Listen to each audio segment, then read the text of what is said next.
Hello friends, कैसे हैं आप? सो वेलकम बैक इन अधिकार के लास्ट पार्ट में आप सभी लोगों ने सुना कि नयन के शब्द उसकी सांसों में ही विलीन होने लगे थे। उसका शरीर रिया की बाहों में बेजान होता जा रहा था। रिया ने अपनी पूरी ताकत लगाकर उसे संभाला और चीख पड़ी, नयन आंखें खोलो नयन, तुम्हें कुछ नहीं होगा। घबराए हुए पुलिस अधिकारी और परिवार के सदस्य तुरंत हरकत में आए। सीनियर इंस्पेक्टर ने तुरंत एम्बुलेंस बुलाने का आदेश दिया, लेकिन किसी के पास इंतजार करने का वक्त नहीं था। रिया ने कहा, एम्बुलेंस का इंतजार करने का वक्त नहीं है। पापा प्लीज इन्हें उठाओ, गाड़ी में लेके हॉस्पिटल जाते प्लीज। सभी ने बिना देर किए नयन को उठाया और कमरे से बाहर भागे। उनके आंखों में आंसू और दिल में बस एक ही प्रार्थना थी कि नयन बच जाए। रिया चीख रही थी, हॉस्पिटल चलो, जल्दी हॉस्पिटल चलो। नयन के कपड़े सने नयन के खून से सने कपड़े, उसके हाथों में भीगा चेहरा नयन का। परिवार के लोग तेजी से लिफ्ट की तरफ भागे और फिर पार्किंग की ओर, और इधर अनन्या चीख रही थी। वो लोग पार्किंग की तरफ भागे। रिया के पापा ने अपने ड्राइवर को तुरंत कहा, गाड़ी ओपन करो, और नयन को गाड़ी में लिटाया गया। रिया ने नयन का सर अपने हाथ में रखा और अपनी मम्मी के दुपट्टा लेके नयन के सीने से बह रहे खून को रोकने की नाकाम कोशिश की। इधर पीछे कमरे में 2 महिला कांस्टेबल अनन्या को पकड़े हुए थे। अनन्या ने नयन को ले जाते हुए देखा तो उसकी आंखों में एक भयानक खालीपन था। जैसे ही नयन आंखों से ओझल हुई, अनन्या का नियंत्रित जुनून टूट गया। वो पागलों की तरह चीखने लगी। उसके चीखने की आवाज पूरे कमरे में गूंज उठी थी। वह जोर जोर से छटपटाने लगी, पुलिस की गिरफ्त से छूटने की कोशिश करने लगी। आवाज उसकी चीखने की इतनी भयानक थी कि एक पल के लिए वहां खड़े पुलिस के लोग भी घबरा गए थे। वो बहुत जोर से चीखी, नहीं नहीं, नयन नयन मेरी है, नयन मुझे छोड़कर नहीं जा सकती, नयन तुम मुझे छोड़कर नहीं जा सकती हो नयन। बहुत तेज उसकी चीखें, खून से लथपथ हाथ उसके पागलपन को बयां कर रही थी। पुलिस के कांस्टेबल्स उसको बहुत जोर जबरदस्ती से पकड़कर गलियारे की तरफ से नीचे लेके आ रहे थे। उधर अनन्या की चीखें गूंजती जा रही थी। इधर नयन को लेके अस्पताल की तरफ भागा जा रहा था। अनन्या वही चीखती रही। उसकी आवाज में एक भयानक टूटा हुआ प्यार और बेबसी थी, जिसे अब सिर्फ दीवारें, रास्ते, पुलिस की जीप और गिरफ्तार करने वाले पुलिसकर्मी सुन सकते थे। उसकी दुनिया बिखर चुकी थी और नयन उसके जुनून की सबसे बड़ी शिकार मौत से जूझ रही थी। रिया और परिवार वाले नयन को लेकर तेजी से अस्पताल पहुंचे। आपातकालीन वार्ड में पहुंचते ही रिया ने चीख कर मदद मांगी।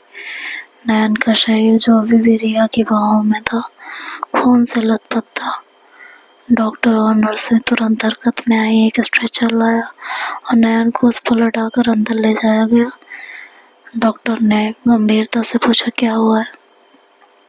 रिया ने हाँफते हुए बोला, चाकू लगा है उसके सीने में, बहुत खून बह गया है।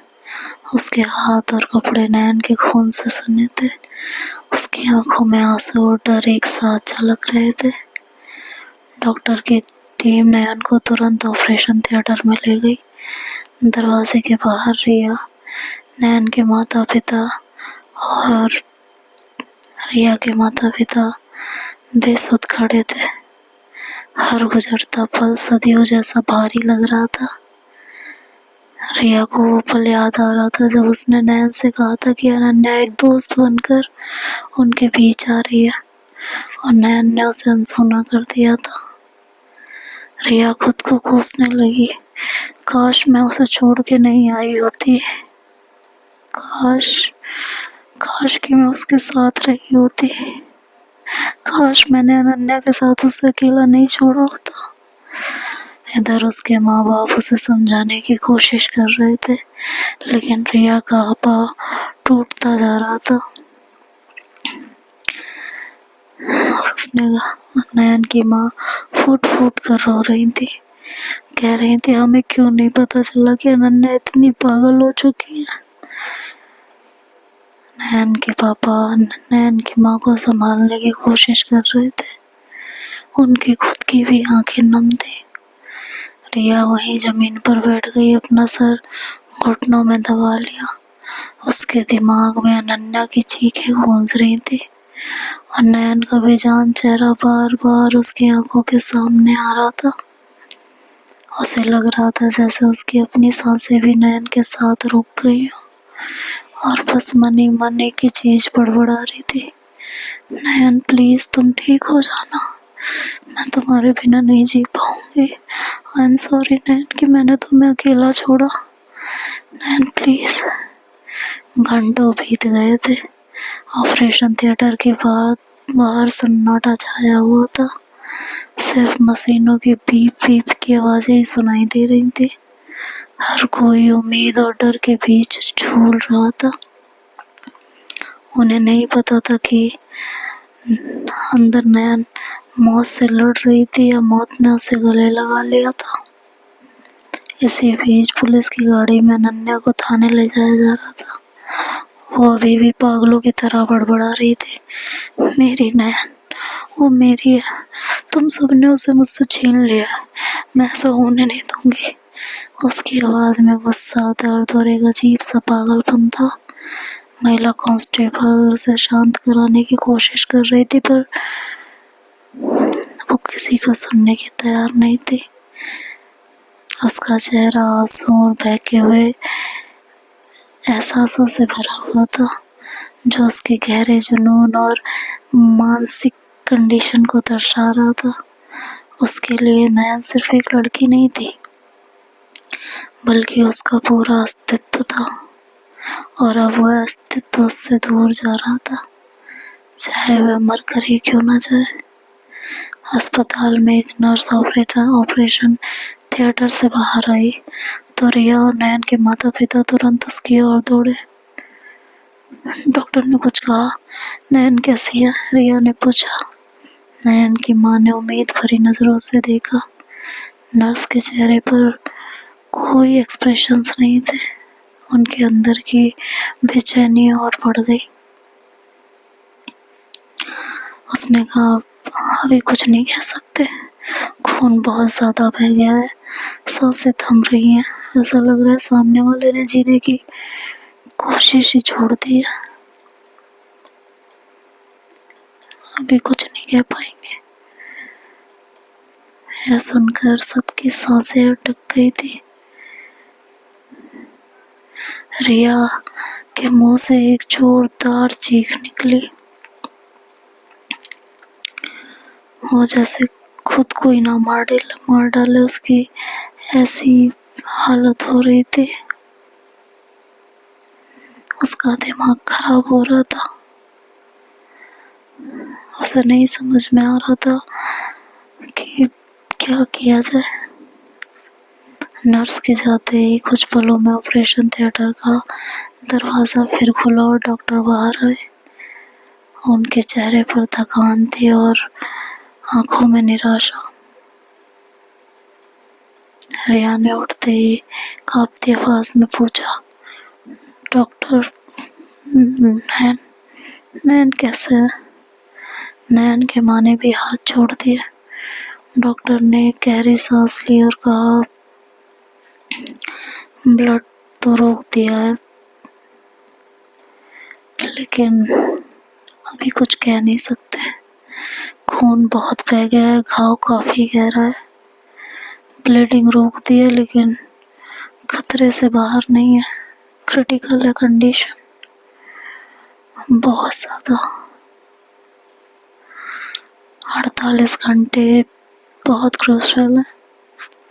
48 घंटे में होश नहीं आया तो कुछ नहीं कर पाएंगे। I am sorry. रिया ने आगे बढ़ के डॉक्टर का कॉलर पकड़ लिया था। उसने कहा, जब आप लोगों से कुछ होता नहीं है तो क्यों पहन रखा है ये सब? क्यों ढकोसला करते हो डॉक्टर होने का? आपसे एक पेशेंट की जान नहीं बचाई जा रही। इतना तो कुछ भी नहीं हुआ था। कितना खून चाहिए आपको? मेरा खून लीजिए ना। यहाँ जो खड़े हैं सब खून देने को तैयार है। डॉक्टर कहता है, आप मेरी बात समझने की कोशिश कीजिए। खून हम ऑलरेडी चढ़ा चुके हैं, लेकिन उसकी बॉडी रिस्पॉन्स ही नहीं। ऐसे कैसे रिस्पॉन्स नहीं कर रही है? ऐसे कैसे रिस्पॉन्स नहीं करेगी?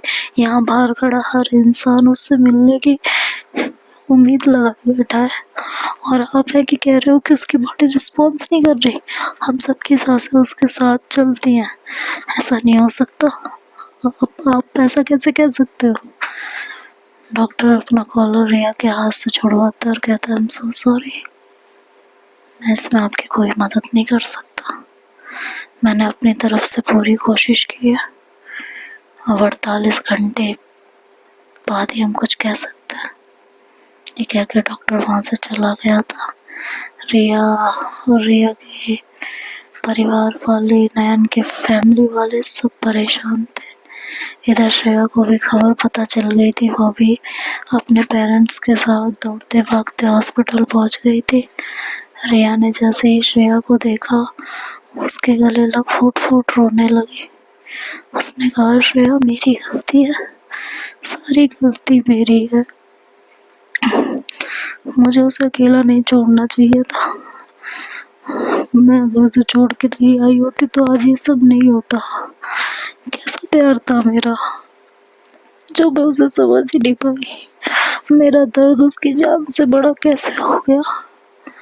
श्रेया उसे समझाती है कि रिया, वो सिचुएशन अलग थी।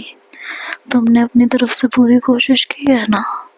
जब तुम्हें पता चला तुमने उसे बचाने की। नहीं, मुझे अभी ये सब कह के मुझे दिलासा मत दो। मुझे नयन चाहिए, चाहे जैसे चाहिए उसे ठीक करो, चाहे जैसे ठीक करो प्लीज। रिया को संभालने की कोशिश कर रही होती है, किसी तरह उसे संभालती है। दोनों ऑपरेशन थिएटर के बाहर खड़े, उसे आईसीयू में शिफ्ट कर दिया गया था, तो आईसीयू के बाहर खड़े शीशे में से बार बार नयन को देख रहे थे, जो अभी भी बेहोश पड़ी थी। आगे क्या होगा नेक्स्ट पार्ट में सुनेंगे। आज मेरे पास टाइम कम है, तो कल में इसका लास्ट पार्ट होगा। और लास्ट पार्ट में क्या होगा ये कल सुनेंगे।